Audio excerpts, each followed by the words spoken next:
नमस्कार, गिरीश गुप्ता के चैनल में आपका स्वागत है।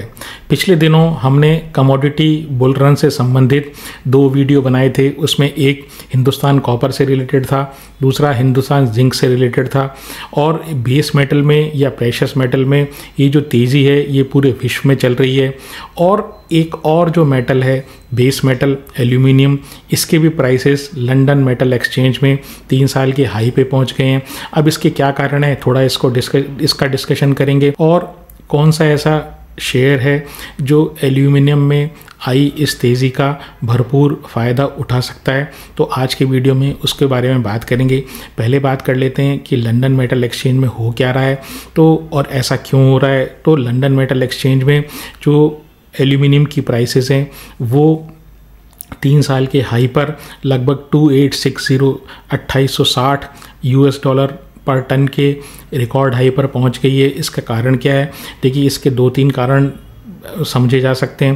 पहली चीज़ तो ये है कि जो चाइना है वो लार्जेस्ट प्रोड्यूसर है एल्यूमिनियम का, और उसने प्रोडक्शन कट कर दिया है ताकि अपनी इकोनॉमी को ओवर हीटिंग से बचाया जा सके। दूसरी बात ये है कि आइसलैंड में और ऑस्ट्रेलिया में कुछ स्मेल्टर और रिफाइनरी जो है वो बंद कर दी गई है कुछ सर्टेन कारणों से। कहीं बिजली नहीं है, कहीं बॉक्साइट जो है, जो एल्यूमिनियम का मेन ओर है, उसकी क्वालिटी अच्छी नहीं है। तीसरा कारण ये है कि एल्यूमिनियम की तेज़ी से डिमांड बढ़ रही है, और उसका कारण ये है कि ईवी में और रिन्यूएबल एनर्जी में काफ़ी एल्यूमिनियम का इस्तेमाल होता है, और पैकेजिंग में इस एल्यूमिनियम का तेज़ी से इस्तेमाल बढ़ रहा है। और चौथा कारण जो रीसेंट जो कारण है वो ये है कि इन सब घटनाओं से, यानी जहाँ डिमांड तो बढ़ रही है लेकिन सप्लाई नहीं है, उसका इफ़ेक्ट ये हुआ है कि जो फिज़िकल स्टॉक है लंदन मेटल एक्सचेंज में लगभग 25% कम हो गया है। इसलिए जो एल्यूमिनियम की प्राइसेस में काफ़ी तेज़ी आई है। तो इस तेज़ी का फ़ायदा उठाने वाली जो एक लीडिंग कंपनी है उस कंपनी का नाम है हिंडाल्को, और आज उस कंपनी के बिज़नेस मॉडल का अध्ययन हम करेंगे।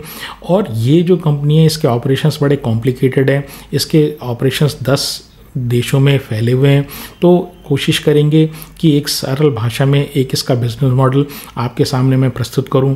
तो सबसे पहली बात, ये 1962 में इस कंपनी की स्थापना हुई, और ये मेटल क्षेत्र में और आदित्य बिरला ग्रुप की फ्लैगशिप कंपनी यानी मेन कंपनी है। और ये जो है कंपनी न केवल एल्यूमिनियम बनाती है बल्कि ये कॉपर के जो प्रोडक्ट्स हैं ये भी मैन्युफैक्चरिंग करती है। समझ लेते हैं हिंडाल्को के ऑपरेशंस के बारे में।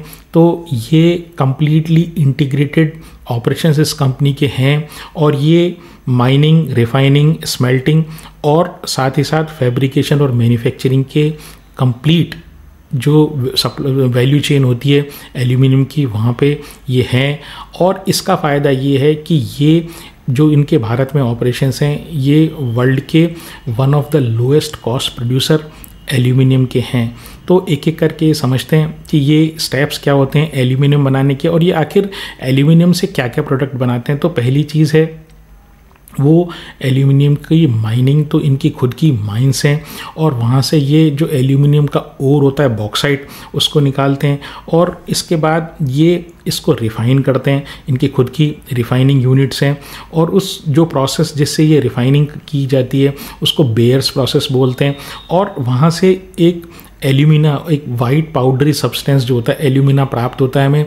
अब ये एल्यूमिना का जो केमिकल फार्मूला होता है उसमें, जिसमें आपने केमिस्ट्री अगर आप लोगों ने पढ़ी हो तो उसको Al2O3 बोलते हैं। रिफाइनिंग से हमें जो एल्यूमिना या Al2O3 प्राप्त होता है वो 2 तरीके से इस्तेमाल किया जाता है। अगर उससे मैं एल्यूमिनियम धातु का निर्माण करूं तो उस चीज़ को मेटलर्जिकल ग्रेड एल्यूमिना बोला जाता है, और जो दूसरा तरीका एल्यूमिना है उसको स्पेशलाइज्ड ग्रेड या स्पेशलिटी एल्यूमिना बोला जाता है।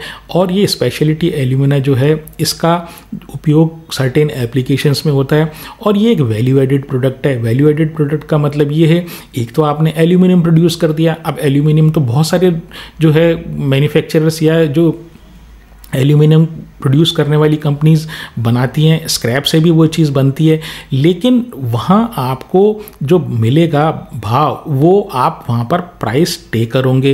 यानी बाज़ार में जो एल्यूमिनियम का भाव चल रहा है वो आपको मिलने वाला है, ज़्यादा मार्जिन उसमें है नहीं। लेकिन अगर आपने वैल्यू एडेड प्रोडक्ट जैसे इसके स्पेशलाइज्ड एल्यूमिना अगर आपने प्रोड्यूस किया है तो चूंकि उसकी स्पेशलिस्ट उसके कुछ स्पेसिफिक एप्लीकेशंस होती है तो उस क्षेत्र में या उस एरिया में मार्जिन ज़्यादा होता है। तो ये स्पेशलाइज्ड एल्यूमिना का जो यूज़ होता है वो एक होता है रिफ्रैक्टरी में। रिफ्रैक्टरी मतलब भट्टियों के अंदर जो लाइनिंग होती है, यानी जो आप ये समझ लीजिए रिफ्रैक्टरी का एक उदाहरण जो है ना टाइल्स है जो हमारे घरों में लगती है जिस पर आग का असर नहीं होता। तो इसी तरीके से जहाँ पर इंडस्ट्री में हाई टेम्परेचर की रिक्वायरमेंट होती है वहाँ पर रिफ्रैक्टरीज यूज़ होती हैं तो उसमें इस्तेमाल होता है। दूसरा जो इनका यूज़ है स्पेशलाइज्ड एल्यूमिना का वो है एब्रेसिव्स में, जैसे ग्राइंडिंग व्हील्स में, या जो कॉमन उदाहरण है एक एब्रेसिव का वो है सैंड पेपर या रेगमाल। और जो तीसरा इस्तेमाल होता है एल्यूमिनियम का वो है फ्लेम रिटार्डेंट में, यानी आग बुझाने वाली जगह जहाँ होती है ना तो वहाँ पर भी इस स्पेशलाइज्ड एल्यूमिना का इस्तेमाल होता है। तो बात रही कि जब मैंने रिफाइनिंग कर दी उसमें अगर मेरे पास मेटलर्जिकल ग्रेड आएगी तो मैं नेक्स्ट स्टेप पे जाऊंगा। जो नेक्स्ट स्टेप होता है उसको बोलते हैं स्मेल्टिंग। अब स्मेल्टिंग में होता ये है कि हम उसको एक तरीके से बहुत ज़्यादा टेम्परेचर पे उसको हीट करते हैं इलेक्ट्रोड की सहायता से और पिघलाया जाता है। और ये वाला जो प्रोसेस है यानी जो स्मेल्टिंग का प्रोसेस है एल्यूमिनियम स्मेल्टिंग जो है वो एक्सट्रीमली एनर्जी गजलर होती है, यानी एनर्जी इंटेंसिव ऑपरेशन है। और लगभग एल्यूमिनियम प्रोडक्शन का 30 से 40% जो कॉस्ट आती है वो यहीं आती है। और इसका एक केमिकल रीज़न भी है कि Al2O3 में जो बॉन्ड्स होते हैं, यानी Al2O3 से जब मैं एल्यूमिनियम बनाने जाता हूँ तो उसमें जो बॉन्ड्स होते हैं वो इतने स्ट्रॉन्ग होते हैं कि उनको एक्सट्रीम हीट की आवश्यकता होती है ताकि हम उससे एल्यूमिनियम प्रोड्यूस कर सकें। अब ये एल्यूमिनियम जो है ये लिक्विड फॉर्म में हमें मिलता है और इसको हम बिलेट या इनगट के फॉर्म में हम इनको यूज़ कर लेते हैं। अब स्मेल्टिंग से जो हमें एल्यूमिनियम प्राप्त होती है वो जैसे मैंने बताया वो इंगट की फॉर्म में, बिलेट की फॉर्म में या ब्रिक्स की फॉर्म में होती है। उसका इस्तेमाल एज सच किसी मैन्युफैक्चरर या एंड यूज़र द्वारा किया नहीं जा सकता। तो उसके लिए कुछ प्रोसेसिंग आवश्यक होती है, उसको फैब्रिकेशन और मैन्युफैक्चरिंग बोलते हैं। तो उससे अगर उसको मैं चपटा कर दूं तो चपटा करने को उसको रोलिंग बोलते हैं, तो उससे एक फ्लैट शीट मुझे मिल जाती है। इसके अलावा मैं एक्सट्रूजन कर सकता हूं, यानी कि उसको डाई में डालकर, यानी उसको पहले लिक्विड फॉर्म में कन्वर्ट करके मेटल को और उसके बाद उसको डाई में डालकर मैं किसी तरीके का उसको शेप दे सकता हूँ जो मेरे विंडो वगैरह में काम आ सकती है। फिर उसकी फॉइल बना सकते हैं जो फूड पैकेजिंग में काम आती है। और इसके अलावा लार्ज जो प्लेट्स हैं वो भी इस्तेमाल हो सकती हैं, जो जैसे वंदे भारत ट्रेन से उसके पैनल्स हुए तो वहाँ पर इस्तेमाल ये सब चीज़ें हो सकती। तो ये हमने डिस्कस किया वैल्यू चेन माइनिंग से लेके वैल्यू एडेड प्रोडक्ट तक बनाने में एल्यूमिनियम की। इसके अलावा ये जो कंपनी है ये कॉपर के प्रोडक्ट्स भी मैन्युफैक्चर करती है। अब आपको एक चीज़ ध्यान रखनी है कि ये जो है मेटल इन कंसंट्रेट जो है ये इंपोर्ट करती है और साथ ही साथ ये जो इनकी कुछ माइंस जो हैं ऑस्ट्रेलिया में भी है, वहाँ से ये जो मेटल इन कंसंट्रेट है वो बना के भारत में लेकर आती है। तो यानी कि लोकल मैन्युफैक्चरर जो है जैसे हिंदुस्तान कॉपर वगैरह वहाँ से भी ये प्रोक्योर करती है और इंपोर्ट भी करती है मेटल इन कंसंट्रेट। अब ये मेटल इन कंसंट्रेट क्या होता है तो इससे रिलेटेड हमने वीडियो बनाया था हिंदुस्तान कॉपर पर, तो आप जाके वो वीडियो देख सकते हैं। वैसे मेरा सुझाव आपको ये होगा कि आप हिंदुस्तान जिंक और हिंदुस्तान कॉपर दोनों वीडियोस को अगर इस वीडियो के साथ देख लेंगे तो आपको जो मेटल क्षेत्र की काफ़ी सारी जानकारी और किस तरीके से वो कंपनी ऑपरेट करती है और क्या उनके वैल्यूएशन मैट्रिसेस होते हैं इस बारे में काफ़ी आपको जानकारी हो जाएगी। अब ये जो मेटल इन कंसंट्रेट को फर्दर प्रोसेस करके ये या तो रॉ कॉपर बना देते हैं प्लेट्स की फॉर्म में या कुछ वैल्यू एडेड प्रोडक्ट्स बनाते हैं। तो वैल्यू एडेड प्रोडक्ट्स में ये रॉड्स बना देते हैं जो काम आती है जो वायर्स एंड केबल इंडस्ट्री में। एल्यूमिनियम की प्रोसेसिंग में जो माइनिंग, रिफाइनिंग और स्मेल्टिंग है इसको अपस्ट्रीम प्रोडक्शन या अपस्ट्रीम एक्टिविटीज़ बोलते हैं। और जो फैब्रिकेशन और मैन्युफैक्चरिंग है जहाँ वैल्यू एडेड प्रोडक्ट्स बनाए जाते हैं उनको डाउन स्ट्रीम एक्टिविटीज़ बोलते हैं। हिंडाल्को की एक इम्पॉर्टेंट सब्सिडियरी है वो है नोवेलिस, और जो नोवेलिस है ये leading producer of flat rolled aluminium products है। तो फ्लैट रोल्ड एल्यूमिनियम प्रोडक्ट्स का मतलब ये है कि वो जो इंडस्ट्री डायरेक्टली उन शीट्स को इस्तेमाल कर ले। तो वर्ल्ड की लार्जेस्ट रिसाइकलर ऑफ एल्यूमिनियम है और 8400 करोड़ से ज़्यादा कैन्स जो होती है एल्यूमिनियम की जो बनी हुई, जैसे कोका कोला या थम्स अप वगैरह के जो कैन्स होती है उनको रिसाइकिल करती है। सबसे बड़ी रिसाइकल वर्ल्ड की कैन रिसाइकलिंग की सबसे बड़ी कैपेसिटी उनके पास है।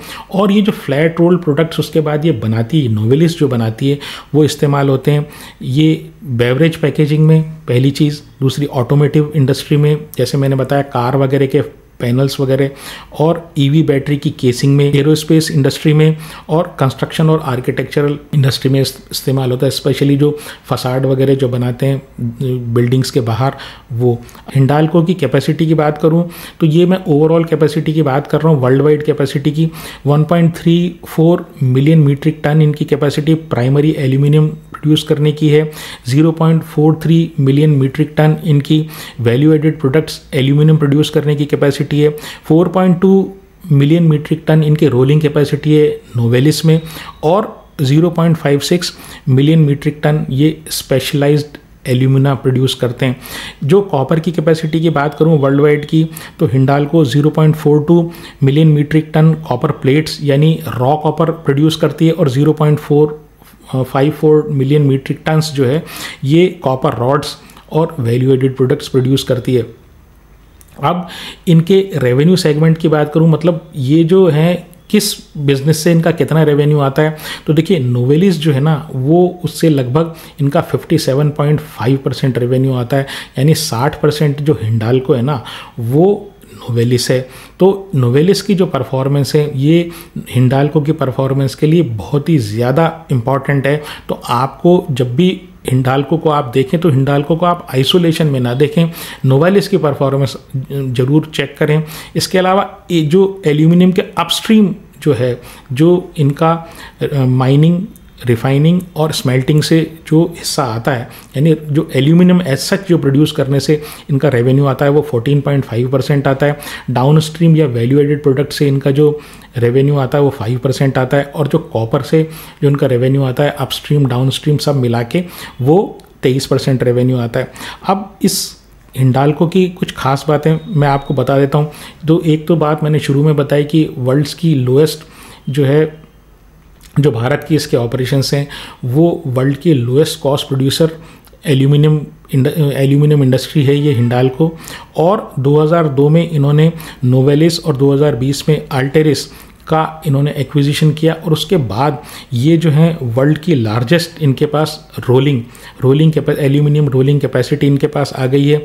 100% इनके पास खुद की, यानी रॉ मटेरियल के लिए किसी और के ऊपर डिपेंडेंट नहीं, इनके पास खुद की माइंस हैं। तो बॉक्साइट के अलावा जैसे मैंने बताया कि जो एल्यूमिनियम का प्रोडक्शन है वो बहुत ही ज़्यादा एनर्जी इंटेंसिव होता है, यानी एनर्जी की बहुत रिक्वायरमेंट होती है। तो कोयले से अपनी एनर्जी ये पूरी करते हैं। 70% कोयला है जो इनकी खुद की कैप्टिव माइंस है वहाँ से ये लेते हैं, और बाकी 30% के लिए ये कोल इंडिया से इन्होंने करार कर रखा है, वहाँ से इनको मिलता है।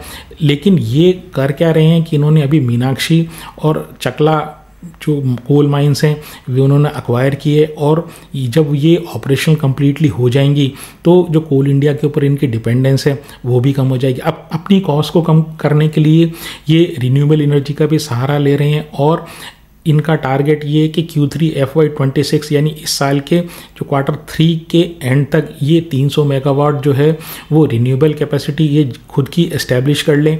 उसमें विंड है, सोलर है, और साथ ही साथ हाइब्रिड प्लस बैटरी स्टोरेज वाला सिस्टम भी ये लगा रहे हैं। अब इसका कारण ये है कि जो रिन्यूएबल एनर्जी है ये काफ़ी सस्ती पड़ती है कोल के कंपैरिजन में। ऑलरेडी जो हिंडाल्को की इंडिया ऑपरेशन है जैसे मैंने बताया वो one of the lowest cost aluminium producer हैं, और अगर ये रिन्यूएबल एनर्जी के ऊपर काफ़ी डिपेंडेंट हो जाते हैं, यानी काफ़ी कैपेसिटी ये रिन्यूएबल एनर्जी के लगा लेते हैं, तो आप ये समझ लीजिए इनकी कॉस्ट जो है वो काफ़ी कम हो जाएगी।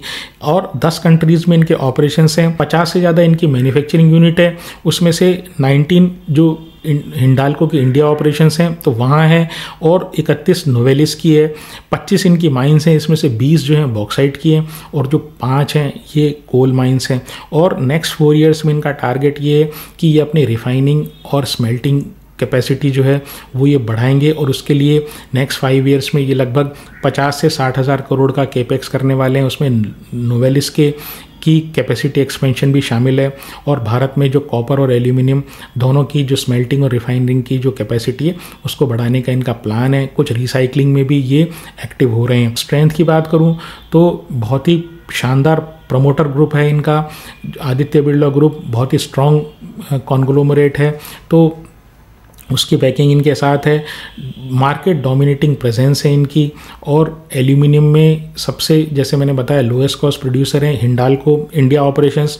इसके अलावा इंटीग्रेटेड ऑपरेशंस हैं, किसी के ऊपर डिपेंडेंट नहीं है, ना माइंस के लिए मतलब बॉक्साइट के लिए, ना मेटल इन कंसनट्रेट के लिए। स्पेशली एल्यूमिनियम की बात मैं कर रहा हूँ तो उसके लिए। और नोवेलिस जो है वो इनका वर्ल्ड का सबसे बड़ा, जैसे मैंने बताया, वो फ्लैट रोल प्रोडक्ट प्रोड्यूस करने वाली एक कंपनी है। लोएस्ट कॉस्ट प्रोड्यूसर के साथ साथ ही इनका जो फोकस है ये अब वैल्यू एडेड प्रोडक्ट्स में हो रहा है।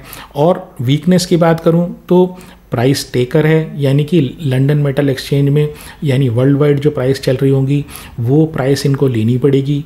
और साथ ही साथ जो फॉरेक्स फ्लक्चुएशन है, क्योंकि लगभग 57.5% इनका जो रेवेन्यू आता है वो नोवेलिस से आता है, तो फॉरेन एक्सचेंज का जो फ्लक्चुएशन है ना वो भी इनको प्रभावित करता है। मार्केट कैप की बात करूं तो लगभग 1,85,000 करोड़ का मार्केट कैप है, बड़ा मार्केट कैप है, लार्ज कैप कंपनी है। जो डेट टू इक्विटी है वो हर 100 रुपये की इक्विटी पर 52 रुपये का कर्जा है, थोड़ा सा ज़्यादा है, लेकिन आप ये समझ लीजिए जो प्रमोटर ग्रुप है वो भी आपको देखना चाहिए और प्रमोटर ग्रुप बहुत ही शानदार है। ROE जो है वो 14% है, जो PE है 11% है। लेकिन आपको एक बात ये समझनी है, तो इस तरह की जो सिक्लिकल कंपनीज होती है, बेस मेटल वाली कंपनीज होती है, वो उसमें उल्टा चलता है। यानी PE जब सस्ता होता है तो PE जब कम होता है तो कंपनी महंगी होती है, और जब PE ज़्यादा होता है तो कंपनी रिलेटिवली सस्ती होती है। अभी इसका जो PE है वो 11 इसलिए है क्योंकि इसके लगातार लंदन मेटल एक्सचेंज में एल्यूमिनियम के प्राइसेस जो है वो लगातार बढ़ रहे हैं और इसका PE आगे भी कंप्रेस होता रहेगा अगर एल्यूमिनियम की प्राइसेस बढ़ती रहेंगी।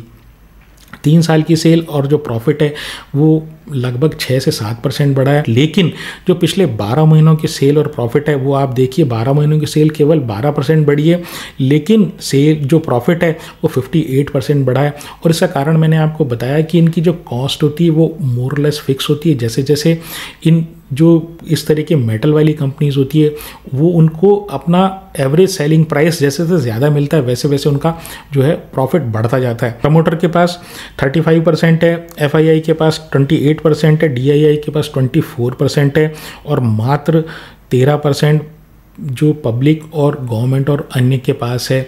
तो ऑल इन ऑल मैं बात करूं तो जब तक ये बेस मेटल में तेज़ी चलेगी तब तक ये जो कंपनी है हिंडाल्को, ये सबसे ज़्यादा भारत में जो एल्यूमिनियम बनाने वाली कंपनीज़ में से बेनिफिशियरी रहेगी। लेने और ख़रीदने की मेरी कोई राय नहीं है। आप हमेशा इस तरह की कंपनीज़ में बस एक बात ध्यान रखें कि आप मेटल प्राइसेस, जो ये मेटल बोल रहे हैं, वो ये जो मेटल जो बना रहे हैं उस मेटल के ऊपर ध्यान रखें, उसके प्राइसेस के ऊपर ध्यान रखें। जब तक मेटल में तेज़ी रहेगी तब तक इन कंपनीज़ में तेज़ी रहती है।